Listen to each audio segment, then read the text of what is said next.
আল্লাহর বান্দা হাকিমুল উম্মত মুজাদ্দিদুল মিল্লাত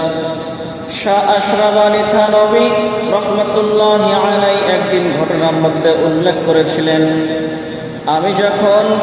কানপুরের জামিউল মাদ্রাসায় শিক্ষক ছিলাম তখন ওই এলাকায় হঠাৎ করে মহামারী দেখা দিল। এক যুগে এক রাত্রিবেলায় আমি স্বপ্নের যুগে দেখতে পাই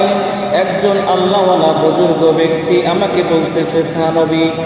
তুমি প্রত্যেক দিন 3 বার পূর্ণ সূরা কদর ইন্না আনজালনাহু ফি লাইলাতিল কদর, এই সূরাটা 3 বার পড়িয়া খাবারের মধ্যে ফু দিয়া খাবে, পানিতে ফু দিয়া পানি পান করবে, দেখবে আল্লাহ তাআলা অসুস্থ রোগীকে সুস্থ করে দেবেন আর সুস্থ ব্যক্তিকে নিরাপদে রাখবেন। এর থেকে আমরা বুঝতে পারি আমাদের বাংলাদেশে করোনা ভাইরাস আবারও দেখা দিয়েছে। আমরা আজ থেকে এই আমলটি করে যাব, সূরা কদর ইন্না আনজালনাহু ফি লাইলাতিল কদর, এই সূরাটা 3 বার পড়ে খাবারের মধ্যে ফু দিয়ে খাবো, পানিতে ফু দিয়ে পানিগুলো পান করব, তাহলে আমরা ইনশাআল্লাহ আল্লাহ তাআলা আমাদের করোনা ভাইরাস থেকে মুক্ত রাখবেন।